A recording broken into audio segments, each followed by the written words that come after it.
Today I'm going to be making another video on iDubbbz as even more has happened with him. If you don't know what I'm talking about, I'll probably make a playlist of all the videos in chronological order that I have made on iDubbbz, as there is so much that's happened from the start of his downfall to now, and there's so much to critique and everything. I would definitely recommend watching the full story if you don't know it. But to start, he made another video on H3 called Content Deputy H3, where he responds to h3h3, sort of in his recent podcast episode responding to his content cop on him. He also updates us on Creator Clash 3. I'm going to be going over that and also be going over some other inside stuff with Creator Clash, Anisa, and more. To start, I'm going to be breaking down the Content Deputy H3 video. Play that shit.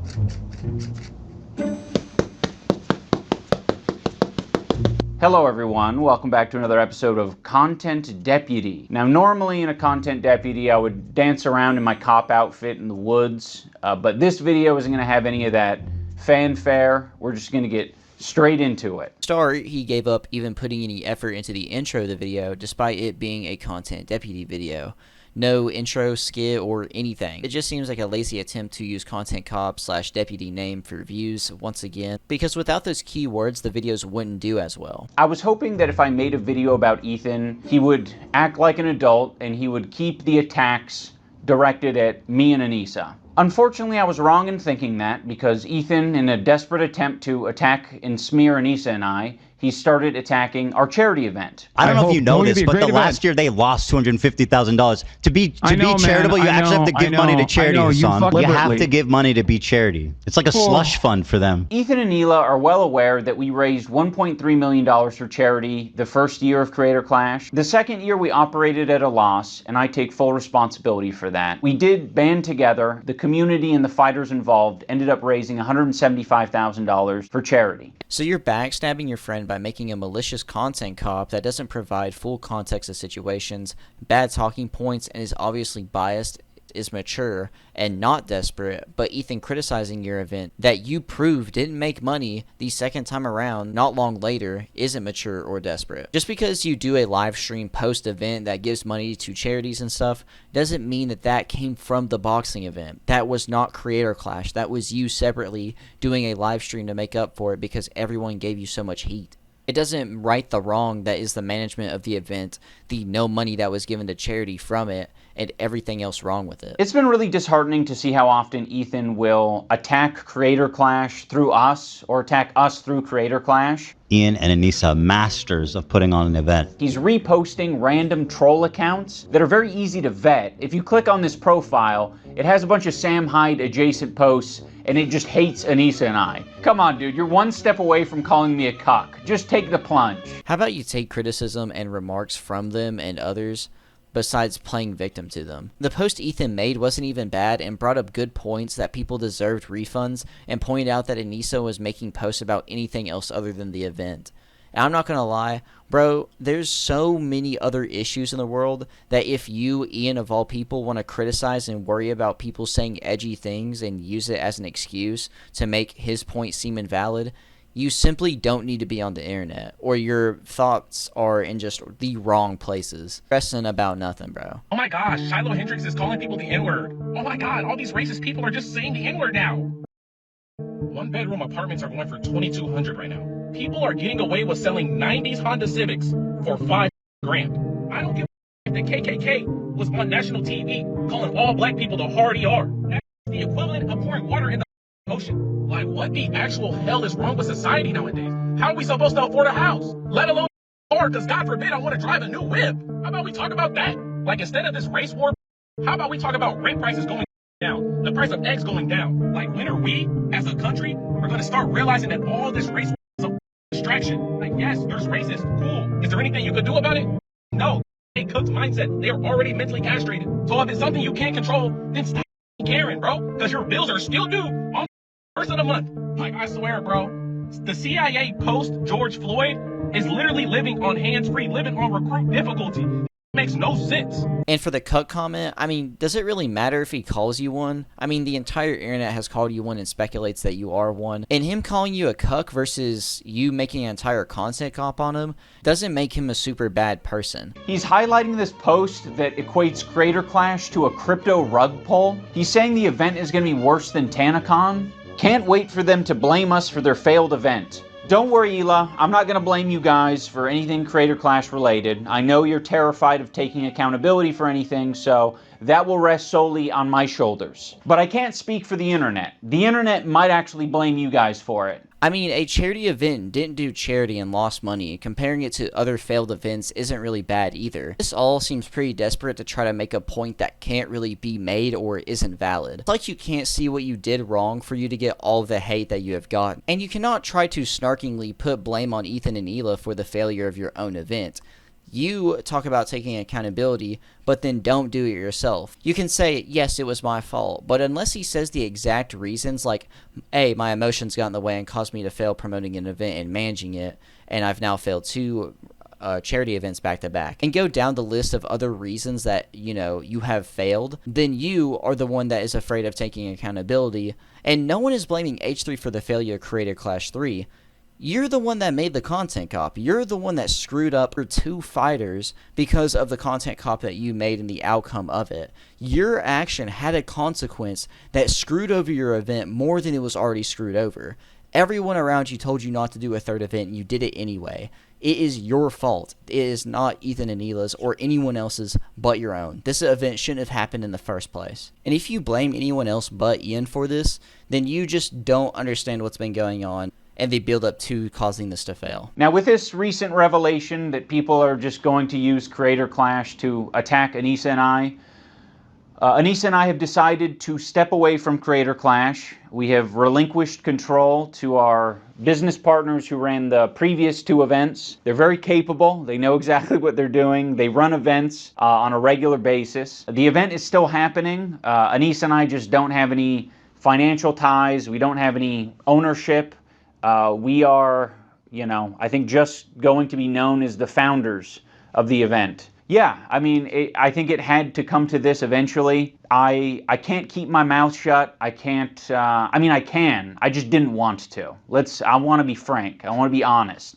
I was very quiet during the 2nd Creator Clash because I was afraid of how that would impact other people. This year I said I'm going to do something different. I'm going to fight back if someone's trying to attack me. So that's what I did. And now I've realized, like, I can't really have my cake and eat it too. It's either you're going to talk like a foul beast on the internet, or you're going to have a charity event. You know, it really can't be both. I'm very proud of the event that we made with Creator Clash. It's still happening, June 28th. I'm just not going to be involved in it. Please, for the love of God, support this event. You know, I feel like in some ways I'm like cutting off an arm so that I could escape the bear trap, and so I can fight. Well, that's a bad analogy.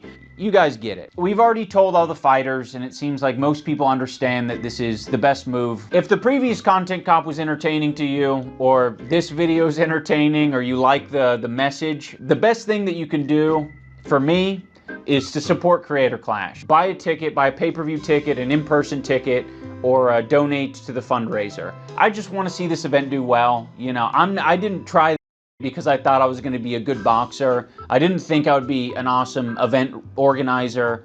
And, you know, now I'm finally back to where I started, which is making content cop videos. I don't want to make this too ham-fisted, but I kind of do want to make it ham-fisted because I'm like, I spent my last 4 years working on this stupid boxing. I mean, it was worth it, absolutely. But, like, it's crazy that I've just returned to content cop.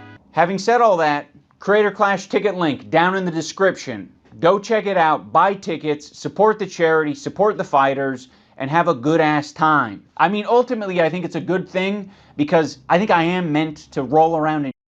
I think me and Ethan are both meant to be rolling around in all day long, and other people are meant to do boxing or debating or whatever else. Ethan and me, pig rolling around type of fellas. You underestimate my strength! I've got coach's strength! The will of Allah! I mean Yahweh! Yahweh! Again, acting like the victim, how do you not understand why you are getting the comments that you do? You don't seem to watch videos on yourself, take criticism, or ever think that you're in the wrong, and because of that, you'll never change and always be an insufferable creator who will only get worse and eventually die off. It's good that you stepped away from Creator Clash, as you have now failed twice with 2 charity events back to back due to a lot of factors. Then you do a stupid, unfunny meme on yourself to die down the seriousness of your actions. Another example of not actually taking accountability or anything serious. This also shows like your lack of care or editing or just like anything. Like it shows laziness in your videos and you not having a love for the game anymore. The event should still not happen, and it probably won't with details that are coming out in one of the next segments. But one, how are you proud of this? And then also going to run from it. And you could still criticize people and make content cops while being a boxing promoter. Just make good ones. At least be valid. There's plenty of criticisms that you probably could have gone for against h3h3, but you just want to sit there and talk about a personal beef that you have with them. Think your video was flawless when it was the complete opposite. And again, until you realize your faults, you will stay dead in a joke. Also, do not buy a ticket for this event. Please don't. It's not going to, no money's going to charity from this event. It'll probably go all back into the event itself. You aren't a good boxer or organizer. I get going into it for fun, but some stuff you actually have to be good at, or there will be several heavy consequences with it. And what's wrong with doing content cops or being a creator on top of a promoter? Do you have CTE? I think the worst criticisms I labeled at Ethan is that he's a bad boss, a tyrant of a boss. I just implied that he was being taken advantage of by people either in his community or outside of his community, and I called him a made coward. That was like the summary of personal insults labeled at Ethan. Before Ethan even knew what my video was about, he was already framing me as anti-Semitic. But he's like, no, actually, Ethan, Jew bag, this Jew bag Zionist baby killer, guys, right? I don't know if that's what the video is. I'm one of you. I hate Jews too, guys. Let's get after it. Israelis have no right to defend themselves, actually. All Israelis are settlers, actually. What is he going to give me a history lesson now? Is he a historian? Yeah, he just discovered empathy, by the way, and only extends to the point where you're actually talking about Jewish people or Israelis. Then empathy stops and they should all be murdered. Bro's actually out there like Timothy McVeigh. He's running to the closest kindergarten to blow it up. There's a Jew. I heard there's a Jewish. That's not what Timothy McVeigh did. They want all you guys to quit and for me to just be like alone, little Jew boy, alone. Like Ethan under a year ago was saying he doesn't use anti-Semitism in that way. He's not a guy to call anything and everything anti-Semitic. You know, in my whole life, I've never screamed foul on anti-Semitism.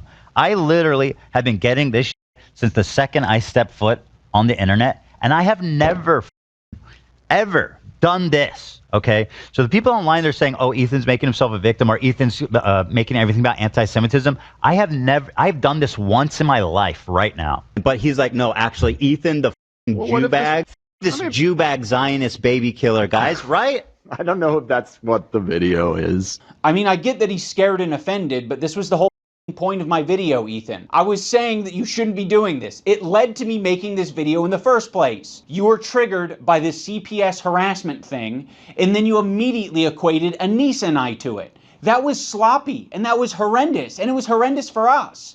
And now you're doing it again. I'm gonna watch it live. Should you? Yeah, I mean, I don't care. But like, why? I just don't think, I feel like you're gonna get really emotional and say something you regret. Well, I've got the button. Like, I know you don't have a problem taking it head on, but I just feel of course like not, because I know that you're understandably upset, and I feel like it might be a little. Should we wait to talk about it, or you want to talk about it? You should do it off stream. Because I don't know, this escalated initially because we were live and you guys were heated about I forget what it was. I just think it might be wise to watch it, think out your thoughts, and respond in a calm way, because there's no chance that you don't get heated. I don't need to pre-watch this. I don't need someone else to hold my hand through it. Like, I'm ready to take on anything that these people have to say about me. He's like, no, actually, Ethan, Jew bag, this Jew bag Zionist baby killer, guys. I'm one of you. I hate Jews too, guys. You attacked us, so I attacked back, and now you're acting surprised and shocked, and you're doing it all on your podcast live. So naturally, you reacting live is you having an emotional reaction and seeing things that honestly are scary. I just said I vented about them not defending me. What the is he like? He's actually losing and like, I just can't believe it, dude. You should call him up. So go f yourself. I agree. Fair weather friends who are so happy to be friends as long as they're getting something out of it. Ian sucks for the same reason right now. He could say something. Spineless. Our POV is like everybody, and I don't want to hear any excuses. You're not my friend, and you never were, and you never will be. You never will be. Sure, it seems that Ethan plays those cards often in these clips, but I don't know if he does for sure, and if he does that all the time. You also only show 1 or 2 examples of this, so you're making it seem way more than what it is. I can't really imagine that H3 is serious either in this situation. Ian is known to leave out context like he did in his last content cop, so I can't trust these clips either. But I've seen Ethan use a couple of the cards that Ian is talking about before, so that's the only reason why there's a bit of leeway on this one. But some of these things, like, I just don't really think Ethan is serious, and if he is, then sure, there's criticisms there. Also, they were already upset about the CPS stuff, and they were also upset with how Ian and Anisa were being. Either way, this stuff would have been talked about at some point, whether a bit more passively or a bit more aggressively. We don't know. That situation didn't pop up. I also think that Ian also uses a lot of emotion or just poor thinking when it does come to these videos. So I would rather just do a live reaction as well as then maybe do a polished video on top of it if I was Ethan, but you made pretty bad points about why you didn't say anything during that time. Him trying to make those venting memes was really corny. How is what he did not venting about the situation? What, because it's in front of an audience and because he's upset? Reasonably so, it's not venting. What's very insane about this content cop is I was thinking about Ethan's feelings so much in that video. I thought about the idea of like how I shouldn't be saying the term Zionist or Zionism in that video, because I was like, he has explained before that that's personally insulting to him and he doesn't like that. You know, regardless of how true it is, I was like, I'm going to think about Ethan's feelings and not mention this. Fast forward to him reacting to my video, he's just outright calling me a Nazi. Is it a coincidence that Ian really shaved his head just before doing this video and he's holding a swastika one? I mean, we can free Palestine without being a Nazi. Nazis, how about that? Well, this is the white savior, Ian, who's just found empathy, unless you're Jewish, of course. Ethan, people are allowed to shave their head and not be called anti-Semitic. I mean, if you're going to critique his podcast or be pissed off that he personally insulted you, even that is enough to be called anti-Semitic. Crazy. Now, I don't want to talk about Hassan's sword. I don't want to talk about Hassan's sword hilt because Ethan himself basically admitted already multiple times he doesn't think any of us did that intentionally. And he would be right.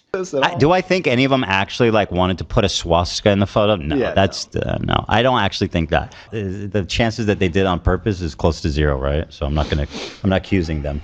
I picked up a random sword in Hassan's room that was laying around. That could be the end of the discussion. You don't actually need to debate Hassan about the sword hilt. He left it up. Decision making If it was a mistake, he could have deleted it. But I'm not going to delete the photo because that would be indulging in your weird anti-Semitic fantasies. We can free Palestine without being a Nazi. You Nazis, how about that? There is no way that you thought about Ethan's feelings while making a content cop on him, where you called him several names, said he needed to be beat up, and also collaborated with people who are openly against him. On top of all of that, the video was poorly made with multiple flaws. You didn't care about his feelings, bro. And again, I don't think Ethan is serious 24/7 in some of these clips Ian is trying to show against Ethan. Like whenever he's calling everyone a Nazi on that one Ethan Klein video he brings up multiple times. He brings up multiple times that he tried to give you all an out on this. But I'm not gonna lie, that is way too convenient for it not to be on purpose. Especially Hassan's backstory with the sword. I'm done being nice to Ethan. I gave it a chance. My sincerity and my empathy in that last video was real. I was even equating to him having crash out moments in the same way that denims could have crash out moments. I think we're all capable of it, but he was using it in the video to suggest that I was making fun of his mental health. To my good friend Ian of 8 years, I really appreciate you weaponizing my mental health against me. To make Ethan crash out. He's having a parasocial weird crash out. People can have crash out moments. Maybe if Ethan's able to get some help. Dude, I'm not making fun of your mental health. Every example you used was me basically saying that other people are trying to affect you. It's understandable that you're going through this right now, Ethan. We all go through this. To characterize anything I'm doing as crashing out, that I need help, that I need to get some kind of treatment, is cruel, and pathetic on a level I didn't think he would ever be possible of doing. Every example that you tried to smear me with was me actually pointing to something else that could be affecting you. He even brought up the clip of me saying, if you get help. We all need help. Everyone on this planet needs help. I don't care how you get it. You can wander into the jungle and go on an ayahuasca trip. I don't care how you get your help or what you define as help. But if it helps you, that would be good. Because right now it doesn't seem like you're getting much help. Being nice and sympathetic is making a content cop. You said he was having a weird parasocial crash out, and the quote, everyone needs help segment was kind of odd, but I think both sides need help in general here. The main criticism that I was seeing online with my video from Ethan and Hila is that I didn't mention the CPS call. There's really just one central point that I want to make here. My good friend Ian, in his hour-long takedown, did not mention one time Child Protective Services. Not one time. There was not even one mention of CPS. And a lot of the clips he uses is us fired up from the day that CPS came to us. So like without even explaining that at least that's the context, it's pretty cowardly. I wonder why I wouldn't mention the CPS call. Could it be that the CPS call happened the same day that you were talking me and I didn't have any chance to defend myself? You just immediately, in the same podcast right next to each other, said CPS call was very traumatic, and then you said Ian and Anisa, and you linked those together. You kind of layered those flavors, and then Anisa and I got a bunch of harassment. We had nothing to do with the CPS call. What are all these comments on your Reddit saying like it happened because of the CPS call? I don't entirely blame your audience for getting confused, because number one, it's a cult, and number two, you can't even get the timeline straight. So if anyone's watching your their brain is also going to get scrambled. Be friends as long as they're getting something out of it. So again, he's not showing the context. What was the okay, I'll play this part. Did you guys ever find the context of what I was talking about here? Because I feel like I wasn't even talking about him. I could be wrong. I just don't remember ever saying like, if I did say that, I thought you were talking about them, about Anisa and Ian in that clip. That's the same clip of it's all the when part of the CPS same was clip. called. Yeah. Same clip. It's part of the same conversation. You completely wiped your brain of what happened during the CPS stream. That's not my fucking fault. That's no one else's fault but yours. All I wanted for you to do was say the bare minimum of like, hey, this is not true about CPS, whatever, like the bare minimum. It came up because they were talking about it on their podcast. By the way, they're the ones that like started this conversation by talking about it on the podcast, be like, hey, I'm not getting involved. I think that was their response after you guys initially called them out. This is what I was talking about. You cannot have something terrible happen, be like, yes, let's make some content, and then talk your friends of 8 years. I'm so fired up, I don't even know what to do with myself, which is why I'm crying. On the other hand, I don't know if that's a good state to be in life. That's that, kind of spitting. And a lot of the clips he uses is us fired up from the day that CPS came to us. For anyone confused about the timeline, Ethan was talking shit about us on his Instagram before any CPS. He was also talking about us on his podcast before any CPS visit. On March 7th, CPS visits Ethan and Hila, and that same day, they decide, let's do our podcast, and let's have the topic be the CPS visit and how distraught we are about that. And then right next to that, right after it, you guys talk about me and Anisa. But you don't just talk about us. You talk us, and you imply that we're friends with people who are doing this, who are the ones who are harassing you. Do you have evidence that h3h3Snark called CPS on you? Did I say like that? Random anonymous Redditors? Did I say that? Wait, what's the... I said they're primarily responsible for harassing me. Who called CPS? What the... So, I don't know. You still could have or even should have said something about the CPS situation, because you completely left this clip out of context in the video. And it was more than just the CPS stuff they were talking about in that segment. It was also a build-up over time of a few allegations from the bad empanada guy. Also, calling someone's fanbase a cult when you orbit Hassan is insane. And Ethan has a lot to do these days with his family, the podcast, the dramas, and the businesses that he runs, that of course he's going to forget some things. So sorry that he cannot remember a small moment from a podcast 2 months ago. Also, the timeline is a lie, and it was exposed by Papa Gut. Here's the clip. CPS visits Ethan and Hila, and that same day, they decide, let's do our podcast, and let's have the topic be the CPS visit. Right after it, you guys talk about me and Anisa, but you don't just talk about it. But like what you just showed us was that like there was what, like 2 days that you guys had to say something publicly? They're not a continuous harassment campaign. Your editor is like harassing them. Then the call to CPS happens. Is this? I'm assuming this is when we found out about it. What? Then Ian shits on iDubbbz. Okay. There's something off here. I have to. Okay. All right. Hold on. All right. They give it 5,000 defiant. The problem is that he isn't acknowledging that Ethan was getting called a bad parent before the call itself had happened. Yeah, that's true. Wait. Hold on a second. Hold on. Wait. No. Wait. This doesn't make any sense. Wait. The CPS getting called was not the start of the event. He's trying to lie and reframe the situation as if, well, how do we know the CPS just got called? How are we supposed to know that? Because this was an ongoing thing. Ethan was talking about this for how long before this episode? What are you talking about? Like, it started with them putting in this weird lie that he abuses his children, basically, and they roll around. That was your friend who was doing it, or excuse me, your wife's friend who was doing it, and then it carried over into CPS actually getting called. Who cares when CPS got called? Oh my God, this guy's a loser. He just lied outright. He lied. He tried to manipulate the time frame. This guy's a dishonest piece of dog. To be honest, I'm very proud that I didn't immediately jump to Ethan and Neela's defense, because when you look into the story, it actually looks a lot for Ethan and Neela. And I do mean that literally. There was this H3 stream where Ethan was dumping as per usual. He was talking about his own health. He was talking about his caca breath, his dog having diarrhea, his dog having giardia. Olive has giardia. It's a bacterial infection in the intestines that makes you have diarrhea. His child running around putting things in their mouth. Sonny's crawling around. He's putting everything in his mouth. He's at that age. He has giardia. The whole family possibly having giardia. Oh, and now Ela has giardia. Shut. For real? And now I think this morning I had diarrhea. Oh my God. What can I do to not get it from you? I'm trying to, because I'm not trying to get it. No, it's extremely ridiculous to get. You have to ingest my poop. Talking about the viscosity of his child's. And meanwhile, he is covered in viscous, low viscosity diarrhea. He mentioned diarrhea a lot. Crazy diarrheas, like in the middle of the night. All the time he's having these crazy diarrheas. You wash your hands as best you can, but these are really nasty diarrheas. And then extremely foul-smelling diarrheas. So, of course, Ethan, having made so many enemies over the years, other people react to his content. And when other people see that he's talking about his children getting giardia from dog poop.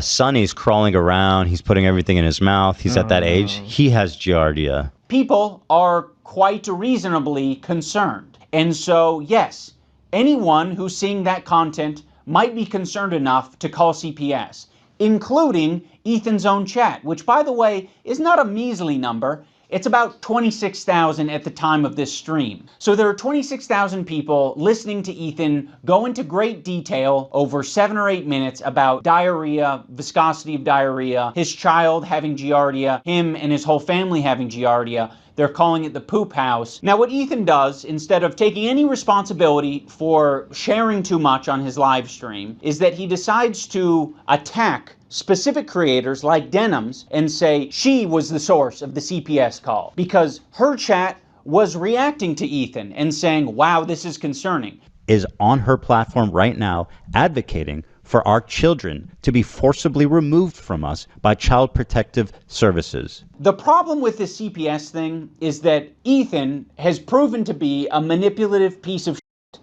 So when he calls on me to defend him, what am I meant to do? I don't trust you, and I'm glad I didn't trust you, because in your video defending yourself, you used a video that takes context from like 3 different places and combines them to make it seem like someone is coordinating an attack on you. Love made a good point. You said, is this every comment? I believe this is a live feed of the chat. This isn't edited. What about the top right? I thought these were No, selected. it's this, I think when you full screen it. No, this is an edit. It's a cutout of the full chat. It's just enlarged there. Oh, really? Over the screen, yeah. They're different, I think. Yeah. It's not timed. It's not timed the same way. But it sounds like based on this clip, you knew that it was and you just went with it anyway. Ethan Klein uses this very deceptively edited video that is just like doing this smooth scroll to make it seem like that's all of Denim's chat. but that's not what it is. And then when he's called out on it, he hides it. He moves his window over the real chat. Also, this is not a joking matter, by the way. It can be very severe and deadly to small children.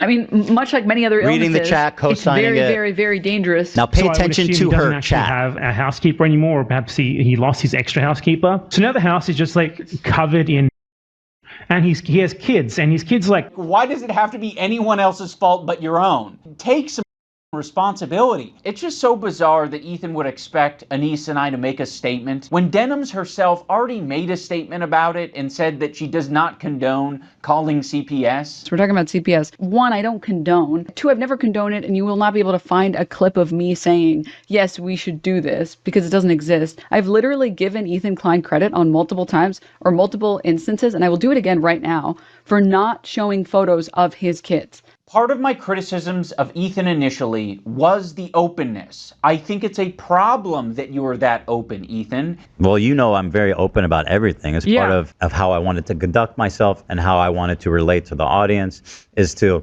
be open as possible about everything in my life. It is not strictly a benefit to be as open as possible on your podcast. Ethan was just sharing his thoughts, what we were thinking, we were speculating.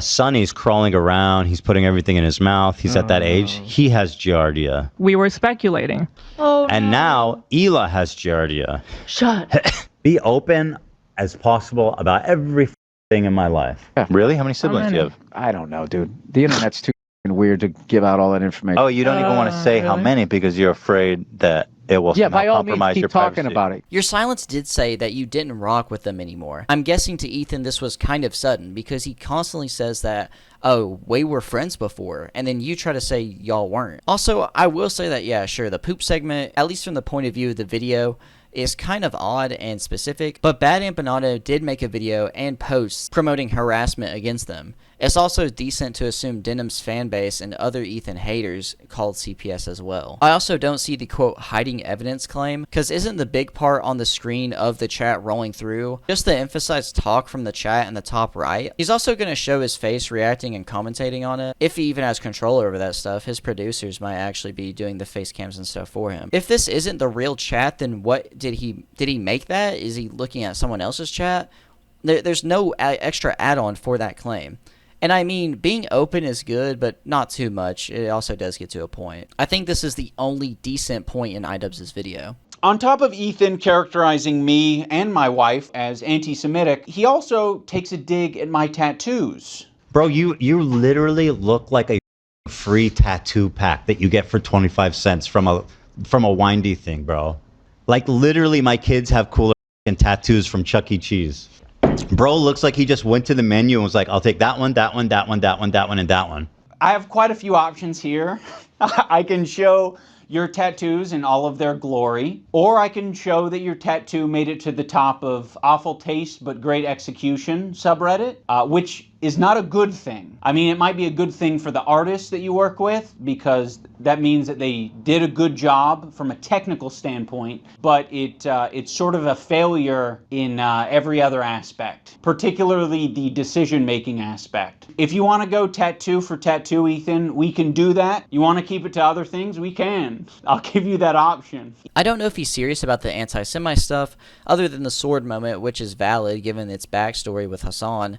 And I don't really know if those colored tattoos are real, but I mean, I've seen worse than either of these people, I guess. This is kind of just like a weird jab, I guess. It just seems like elementary school type of like insulting each other attempts. Ethan also talks about the potential CTE that I might have after boxing. Yes. Ethan, your whole system is scrambled. No, your brain is scrambled from getting punched in the face too many times because you don't understand the situation. Some people are saying the CTE is starting to take effect, I guess. That would be comforting if there was some explanation, at least. Any amount of CTE that I may have endured after doing 2 boxing matches, I'm going to say is preferred over having to share the load of doing 50 jumping jacks with my wife. Jack, what if we do both do them? We'll both do 25 at once. 25 each? Or Oh my goodness.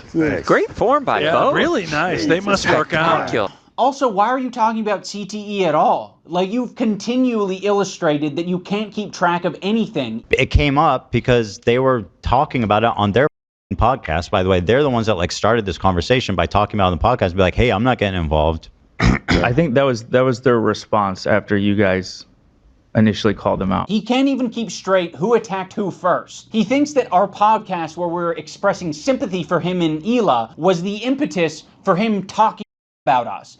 I much prefer boxing-induced CTE than harassment-induced CTE. Shown one clip from him making a joke about it, then another clip of him reading from chat or socials.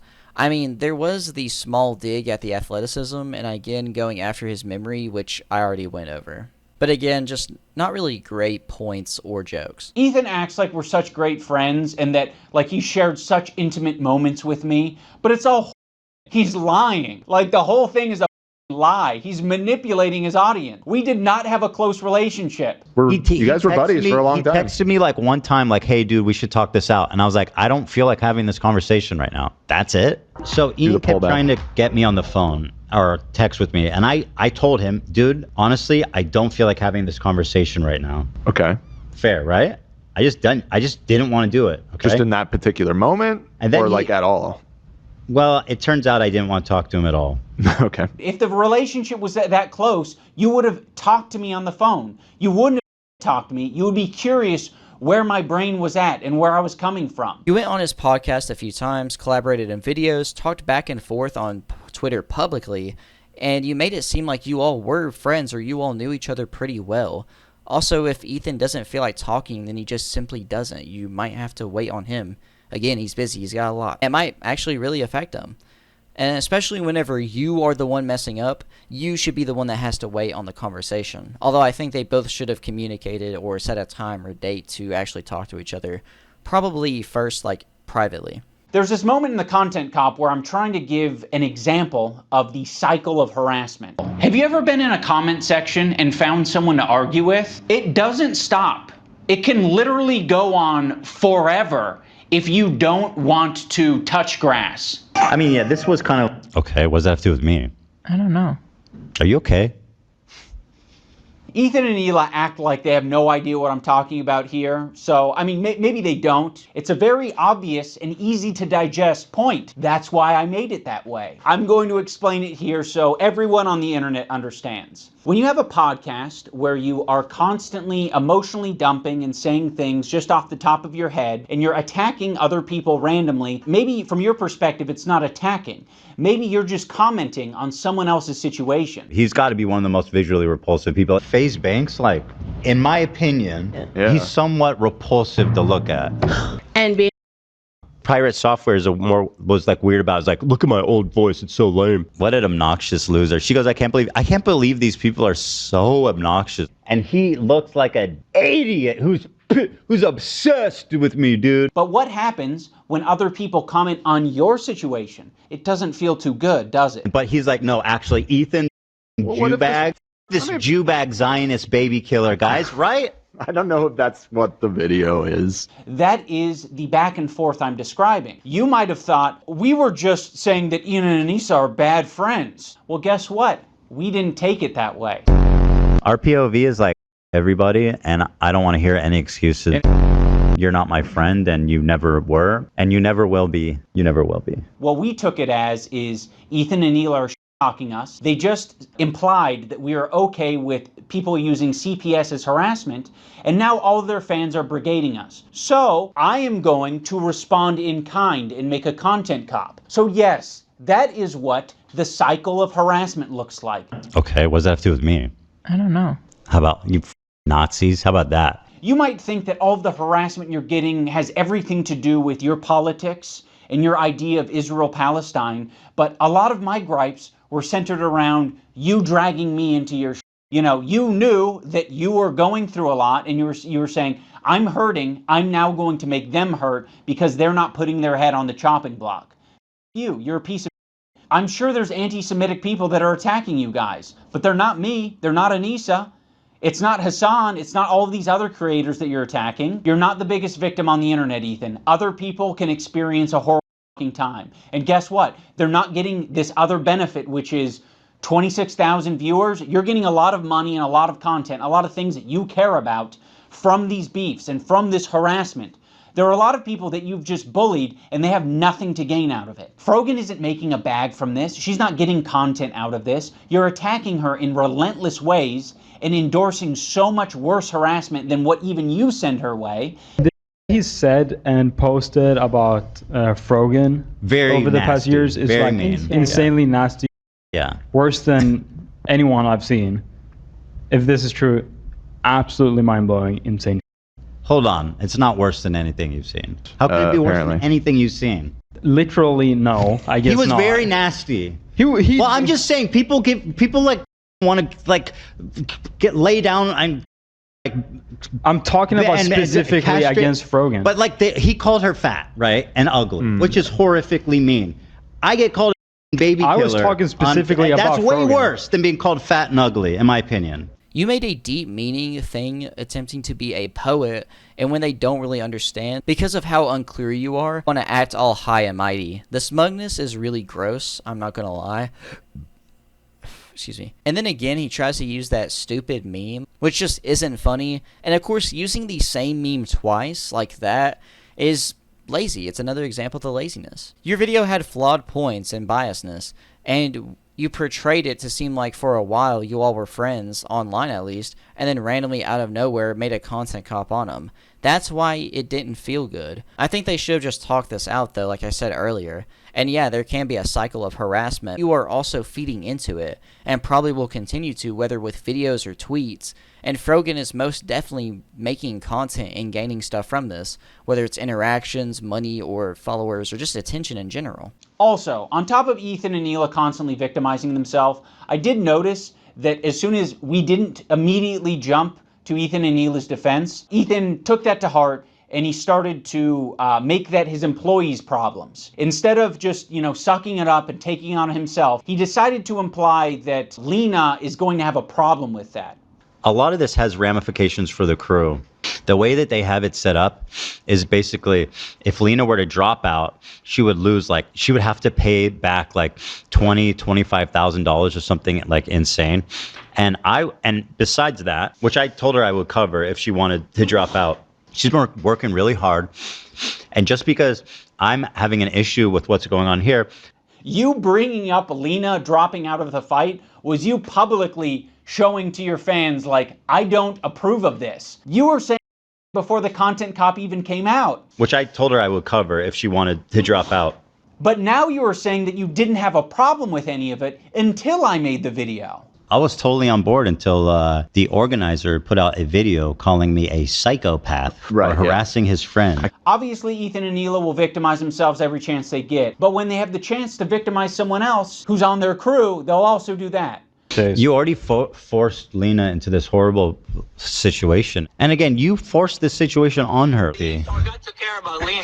Why would I do such a thing to Lena? Dude, you have as much agency as I do. You didn't have to badmouth me on your podcast. That was a choice that you made. The clip shown doesn't seem to make sense. He expresses a policy in it that would screw her over and says that he didn't want her hard work to be wasted because she felt like she needed to drop out, or the opportunity gets dumped because of Ian's side dropping her. Ethan also emphasized the point that, quote, if she wants to drop out, we would pay for it.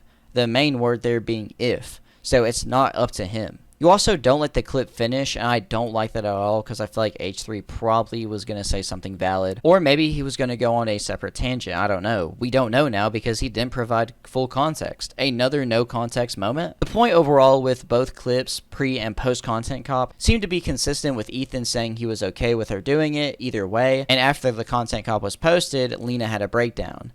And didn't you ban Froggy Fresh and Sam Hyde from your events? So wouldn't that be at least a little equal to not supporting her fighting on the card? So how are you going to talk about Ethan not allowing people on the card whenever you ban certain people for no real good reason? And how is Ethan making the valid points about how you affected Lena with a content cop, quote, playing victim? And the end part seems to be a lack of accountability on how he affected this situation. I agree. My good friends who I stood by after all these years can't find a spine to speak up. Oh, the organizers of this event are not jumping to my defense? All right, well, maybe instead of talking them, maybe I should zip it. I agree. You already forced Lena into this horrible situation. And again, you forced this situation on her. By the way, iDubbbz, Lena's having a panic attack. I agree. But you're just lobbing it to me and Anisa. I'm lobbing it back to you. You're the one who brought it up. If you lob it back to me and you say, well, I didn't have your back publicly. Well, you, I'm going to lob it back and say, you're being irresponsible on your podcast and you're not taking any accountability for you're putting out online. I think that's going to do it for this video. There's a lot more that I can share, but I'll save that for the future. And in closing, I will reiterate so that, there's no ambiguity about it. Anisa and I are no longer involved in Creator Clash. We're stepping down completely. We hope that the event is a massive success this year. We hope that all of the fighters get what they wanted out of it. I'm sorry that I'm such a fucking nasty person who just wants to roll around in the shit. I'll put the link to Creator Clash down in the description if you want to support them in their mission to get creators to fight and raise money for charity. You can do that down there. I will be doing that on my own, and I hope you guys have a good time. Also, for all the people who touch grass, I want to remind you to click the like button on this video. Not so it goes in your algorithm or anything, just specifically so that we can add a counter narrative, or I can get an idea of how much astroturfing is out there, because I know that a lot of these they love their dislike button extensions, and I saw that and I was like, what? These are all like fabricated numbers. The like-dislike ratio was like 80-20 on my video, and then they tried to create a narrative of like, no, people actually hate this content cop, guys. It's actually so much worse. Like people were more upset with like my wife being on. You're not gonna convince the internet that Ethan Klein isn't being a piece of shit. Like, sorry guys, it doesn't matter how many dislike extensions you have. We can free Palestine without being a Nazi, okay? Yeah, you guys too, okay? How about you Nazis? How about that? It's blatantly and obviously disingenuous. Blew my mind. Like, this is insane. And like, dangerous. He is going out of his way to slander you as a neo-Nazi. Like, that can get you hurt. Thank you, Ethan Klein. You are my best friend. You are the rent payer. You are the legend. Thank you, Ethan Klein. You are my best friend. You are the rent payer. You are the legend. You aren't taking accountability either. You hope the event is a massive success. Bro, you burnt down the building on your way out. This thing is not going to succeed. I hope the event that everyone told me not to do and that I screwed over succeeds, guys. Good luck. Like, bro, do not donate to the Creator Clash. Please just donate to a local animal shelter or something if you want to donate somewhere. People do hate the content cop. And yeah, these browser extensions are probably not always accurate, so YouTube should bring back public dislikes. But thank goodness the video is finally over. What a terrible outro and video overall. It sounds like another video is in the future about Ethan in general. As you know, he talked about how he has more to say and possibly will make another video in the future. Here are the clips I found of Ethan responding to all this.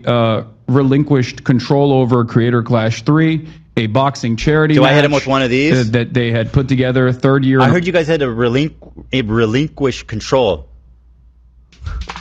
Got him, dude. We got him, bro.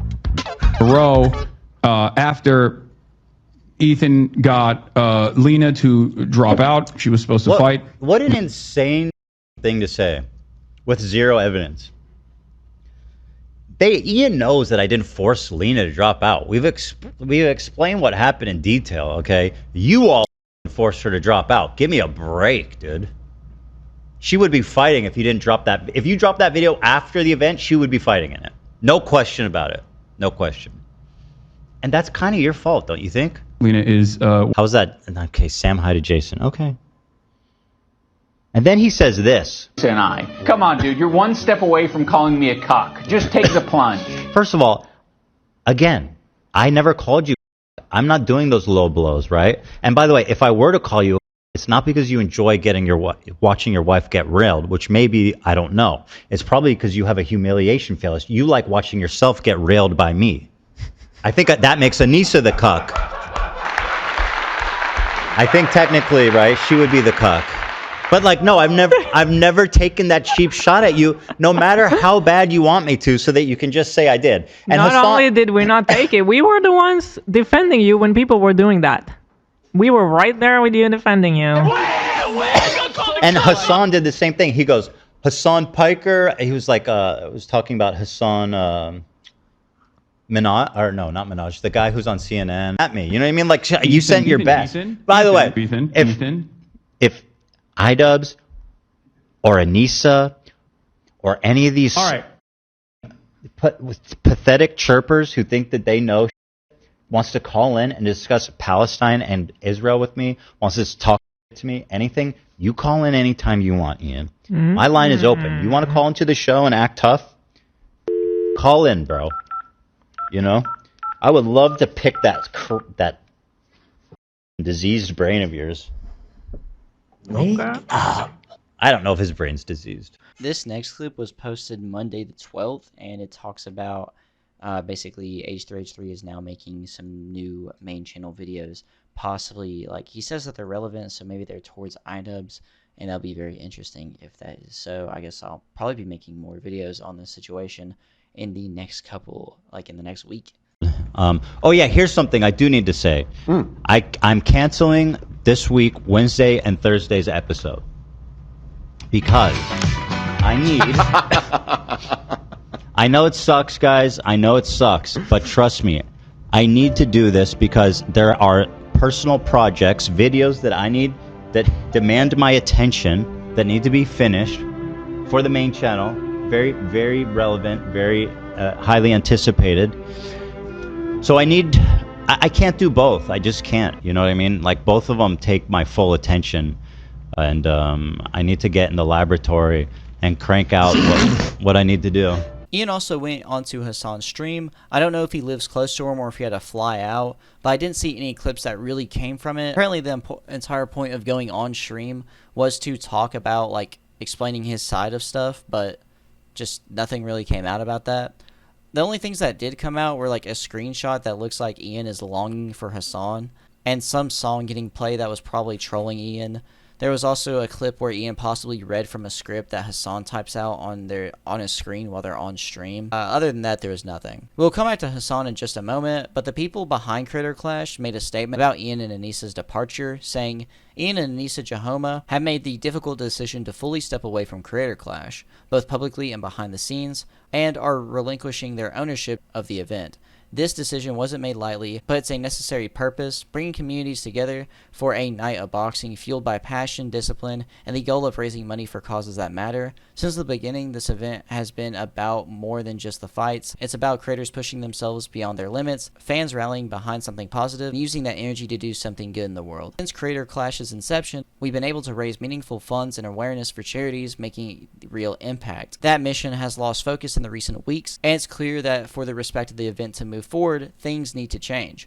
We're making a space for that change now. As a part of the fallout, both Harely Morenstein and Lena Ayad have stepped away from their scheduled fights. While we're disappointed to lose two creators who brought so much heart to this event, we understand that and respect their decision. The fighters still on the card have been training for months in silence, in sweat, and in the shadow of everything else going on. They deserve the spotlight, not the fallout. This event was never about any one person. It shouldn't be defined by internet drama or personal conflict. Our hope has always been that this event could be a force for good, one night where entertainment, effort, and community come together to support causes that matter. That hasn't changed. If you felt disappointed or let down by the noise, we hear you, but we hope you'll continue to support the people stepping into the ring. They've worked hard too, and the charities we fight for are too important to let the mission get lost. Thank you for being here. We're still fighting for something bigger, Creator Clash. So it was confirmed that Ian and Anisa are not a part of the event anymore, and that makes me curious as to how stuff is going to be promoted now, and how everything is going to change with new management. I'm guessing they will continue to do this event, let it die terribly, and then dissolve the promotion, or cancel the card, then dissolve the promotion. There is a chance that they continue these, and that's actually probably more likely than the stuff I just said, but I would like to think that they wouldn't go with this route, as these are not really wanted. I don't think a fourth one will succeed. If it does, That'd be impressive. One thing is, even with new management, the sales are not doing well for Creator Clash. A Reddit post saying, Hassan hypes up Creator Clash all day and Ian goes on stream. How much did this help Creator Clash 3? 6 tickets sold. 6 tickets have been sold in the past 12 hours. Was looking at Ticketmaster events data and thought I'd record before and after Hassan's big stream today. 1 p.m. PST, there were 4,031 seats available. As of 1 a.m. PST, writing this post, I checked again, and the number is 4,025. Disclaimer, theoretically, I maybe have miscounted, or maybe have some exenting variables that I can't verify. Like maybe they sold 10 tickets and 4 were refunded. This was just counted looking at the publicly available data that Ticketmaster provides. Pretty insane that, at least publicly, only 6 tickets were sold, with the date of the event coming within the next month and a half. Although there is still time, the tickets at one point were refundable, and the event has already been tarnished a bit. Originally, I guess you could refund this, but for whatever reason, they shut down the refund of pay-per-views or tickets, I'm not exactly sure which one, on May 7th, 5 p.m. PST. Which is weird, as the event confirmed 2 pullouts, one being the main event, by the way, on May 3rd, and then they do no more refunds past the 7th. Also, all of this that has just happened has happened within the past couple of weeks, and there's still a month and a half left of plenty of stuff to, like, you know, make people not support Creator Clash anymore and want to refund the event. I feel like they should be allowed to do refunds for a bit longer, especially with everything that has just recently happened. And if another fighter pulls out. Hassan said a few things recently on stream. Some of them were towards Harley and Lena dropping out at the Creator Clash event. And here is the clip of what Hassan said. I wanted to fundraise for iDubbbz's charity that was under attack. iDubbbz will explain his side of things later as well, but him and Anisa basically relinquished control over Creator Clash 3, a boxing charity match that they had put together 3rd year in a row after Ethan got Lena to drop out. She was supposed to fight. Lena is one of the employees at h3h3Productions. And also another fighter, Harley, also dropped out because he was upset and offended that Ian and iDubbbz had dared to criticize Ethan. So basically, he auto-assumed why he left, when it hasn't been clear as to why until, I think, recently, either before or after this clip was released. Harley responded on Twitter, quote tweeting the clip saying, "He is lying or someone lied to him. That's not why I backed out of the event." Then there was a clip from Harley talking about the event and what happened post Ian and Anisa drop out and why he dropped out. The hardest part for me is that, like, all of the fighters on the card, I really want them to have a great event. Like, I don't spend a second cursing the event. Like, I do want it to go over well, you know, but like it's been feeling more haphazard than in the past. And it kind of was very easy for me to separate. And then when, you know, it was like Ian and Anisa are stepping down, you want to come back? I was like, that was never a problem for me. Wow. Wait a minute. So wait, they dropped down and then they tried to bring you back to the table? What do you know? You didn't know that? That's not... well, you didn't say anything publicly. I don't know what's public or not, but no, yeah, I was separate, and then when it was said so that are you saying they dropped out to try to bring you back and they still failed? I don't think they dropped out to try and bring me back. I don't exactly know why they dropped out. I think they have their reasons, and I think they really wanted to put the event first. But also, I always default to people being a YouTuber, and you know, I don't want to speak for Ian because I can't, because I don't know. But like the way I see it is, I'm like, oh, I think he wants to make videos. Wow, Like, dude, I don't know if he wants to make videos. Have you seen his rampant usage of clip art? He thinks that he could just put clip art on the screen of a dog saying no, and that's like the hilarious joke, you know, the iconic hilarious moment. Creator Clash and I was down to do it, and even with the content cop Ian and Ethan them doing that, that's fine.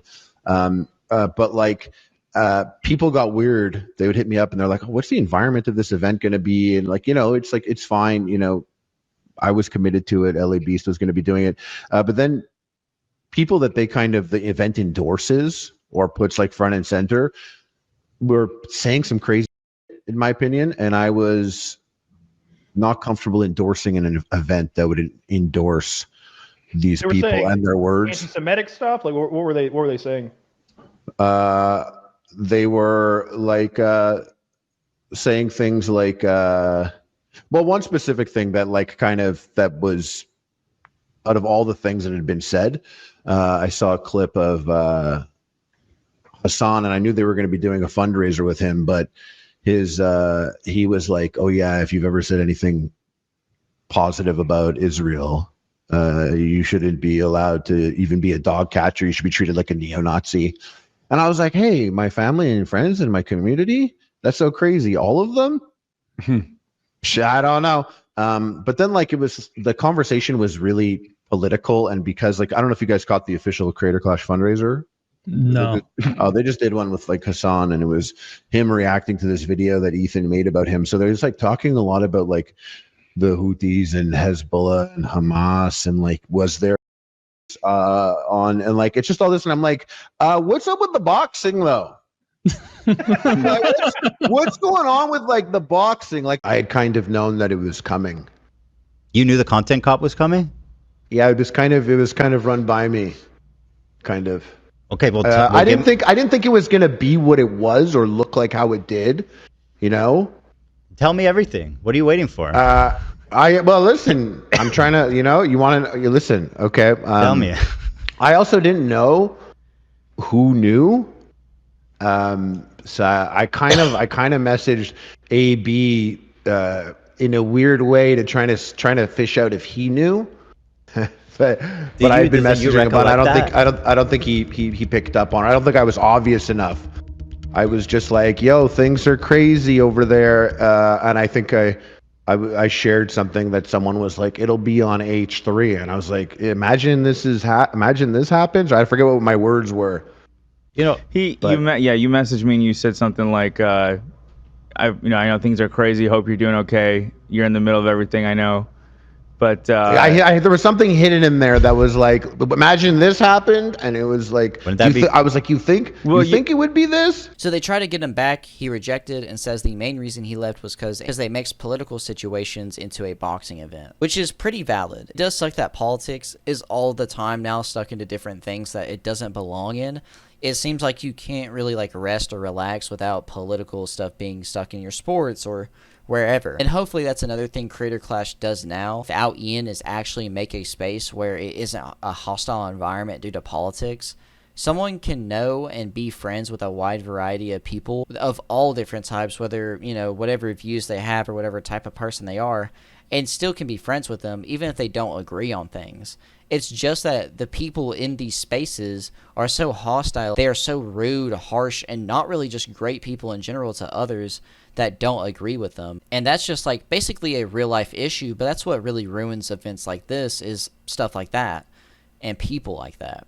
It's all over opinions, and it's actually insane, especially like small stuff. But with the removal of Ian and Anisa, people are proposing Sam Hyde, Froggy Fresh, and Brandon Buckingham all can now fight on Creator Clash events. Although Sam Hyde is 40 and everyone that would be getting into a fight would be on short notice, so there is no point. Freddie Wong, one of the people on the card, had this long Discord message for the event handlers with concerns of the event, saying this: "Illustrious fellow warriors and event handlers, I hope everyone's getting a good rest day in the wake of new announcement video detailing the change in ownership structure of Creator Clash, or to be more accurate, the brief statement detailing changes between ownership structure of Creator Clash, followed by 28 minutes of discontinued litigation of what I'll charitably call, quote, internet nonsense, there remain some lingering questions that I suspect the other fighters would appreciate clarity on.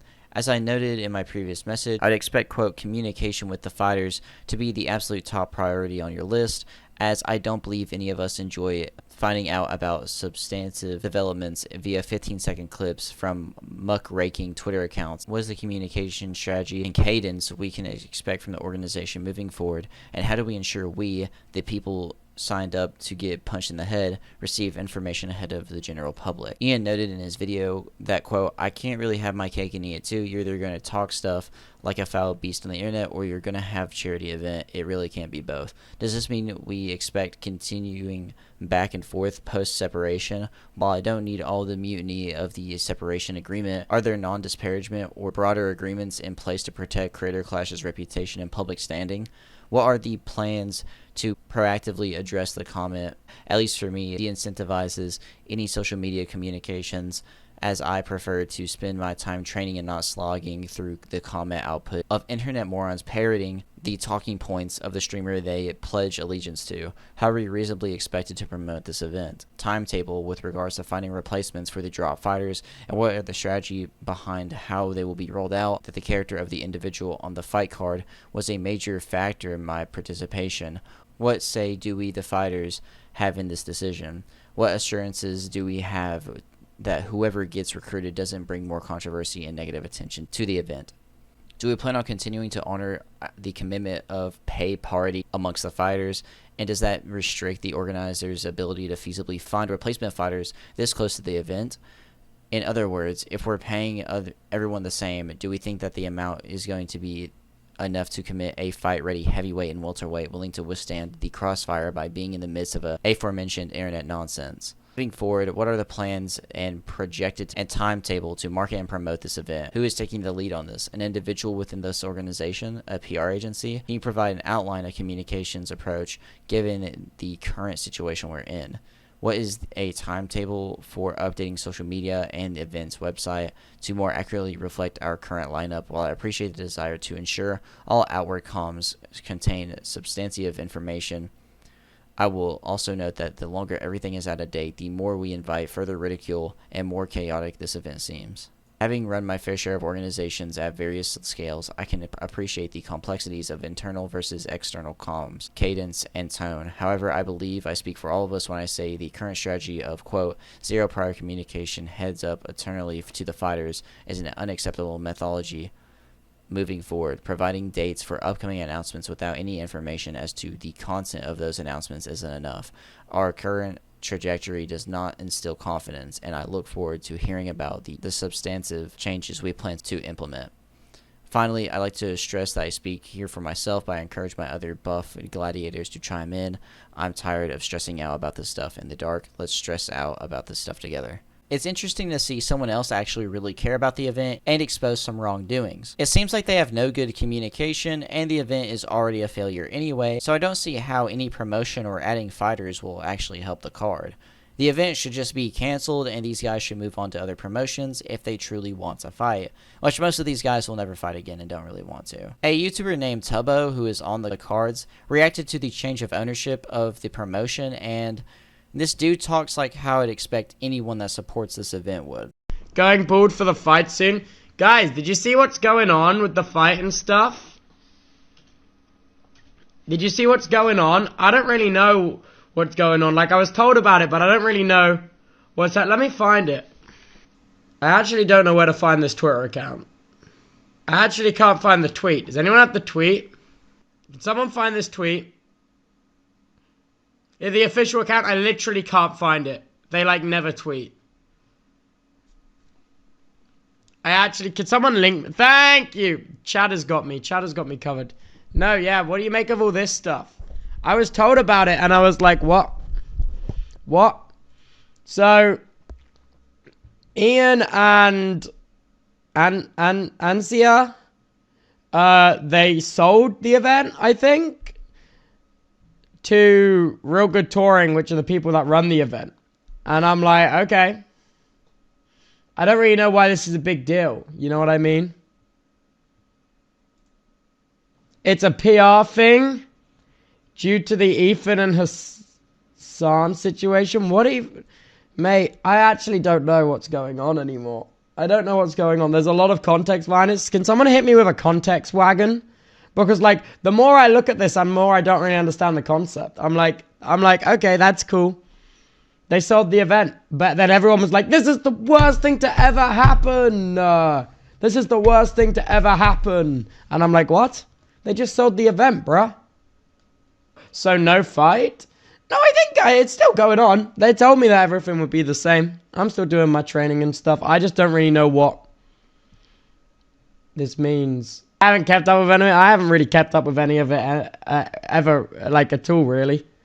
This is just like me. This is the first I've seen of it, like in the event I'm fighting in. So I'm like, oh, okay, cool. Yeah, everything I've heard about Real Good Touring is that they're very, very nice to work with. So that's good. And hey, man, I signed my contract now, so I'm kind of locked in, you know? By the way, did they ask you to promote the event? Yeah, of course. They asked. I've responded to every tweet they've told me to. I gotta do my part. And also, like, dude, don't get me wrong, it's a charity event, but like, also, they're paying an incredible amount of money for, like, you know what I mean? Why would I not respond to the tweets they wanted me to and promote the event? Like, don't get me wrong. They pay for a lot, bro. How does anyone watch people like this? Good matchup choice from Ian, because if anyone watches this and thinks it's entertaining, they will also think that Creator Clash 3 is amazing too and buy tickets. It's the easiest ticket sale possible. Ian and Anisa, since this, have also made several tweets that were against H3 and others that were linked to the event, but they were pretty weird and cringe. One of the weird tweets from Anisa was under a, I'm guessing, random girl's post on Twitter saying, "Thanks, Anisa and Ian. I am making my sugar daddy buy me a $34 ticket plus donate $100. Sad you guys had to drop out of the event. I'll support the event regardless. To trigger Ethan fans, buy tickets here." Anisa says, "Thank you, girl. We really appreciate it. It's the best gift you can give us." Pink heart emoji, yellow praying hands emoji. People were just kind of like questioning why, out of all the tweets supporting the event, why respond to like one of the weirder ones. This tweet also links like hate towards H3 and also, you know, sex work. It's not a great look, but H3 and Anisa actually had a back and forth. To start, Anisa makes a tweet saying inbred, which I guess was referring to something Ethan said on stream or something. I'm not exactly sure. But H3 responds saying, "Is where you'll find your next meal because you guys will soon not be able to afford food as you inch towards bankruptcy." Anisa responds saying, "Hey baby girl, I know you're so desperate for any crumbs from me, so here's a really big piece of frick you. We are not financially tied to this event, and even when we were, we had it structured to protect us and the charity. You have no power over us. You're just a butt." H3 responds saying, "Hey baby girl, I totally understand why you guys decide to try a third time. With no risk for you guys financially, you only mess over everyone else, including the fighters. Lena is out like $12,000 that you refuse to reimburse, so I'm reimbursing her out of my own pocket." We all wondered what kind of psychopaths would do a third Creator Clash event after the monumental failure of the second one. Now we know. Ones with absolutely nothing to lose personally, while everyone else you worked with gets screwed. Classy as always, Anisa. Which this does make sense on why they would have treated the event the way they have. Because if you don't really have much at stake, just your reputation, which they of course don't really care about as shown recently, then you're going to make these really bad choices that aren't really good for the event, but make you feel comfy. She really messed up by responding because she, although being honest, which is respectable in a way, exposed something that we didn't really know about and is kind of a red flag about these events. If they weren't getting screwed over money-wise from the event, then who is and how? I think Anisa will respond a bit less now towards Ethan and others after that really great response by H3, pointing out some pretty good points. He did not respond to that last message by Ethan, but the only thing really from Ian is that he made a joke about Ethan. Quote tweeted a clip of Ethan making a joke that Anisa was wanting to have sex with him, and Ian watch. Can't believe I felt bad for you. By the way, Anisa reached out. She wants to meet at the Motel 6 tonight at 11. Excuse me? Because I'm going to for her? Because she's the cuck? No good? Okay, Ian? Him. Right. Anisa reached out to me. You know, the first time that you made the Anisa the cuck joke, it hit really good. Well, and I feel like each subsequent one we're getting further and further. What was wrong with the one with that? I thought that it just sounded weird. It kind of creepy. Well, it is. That's her thing. I wasn't going to show up, by the way. Okay. I was going to send fake Ethan. Jewish. In response with, "Ha ha ha, what the freak, the new king of incels." Other than that, there's nothing else from Ian. or Anisa. Some people outside of the event reacted to this. Doe Jingles, I don't know if that's her real name or what, but that's Muda's girlfriend, says they washed their hands of involvement for Creator Clash 3, all because Ian wants to create more content cops again, because the event and reception was already going so well before that was made, right?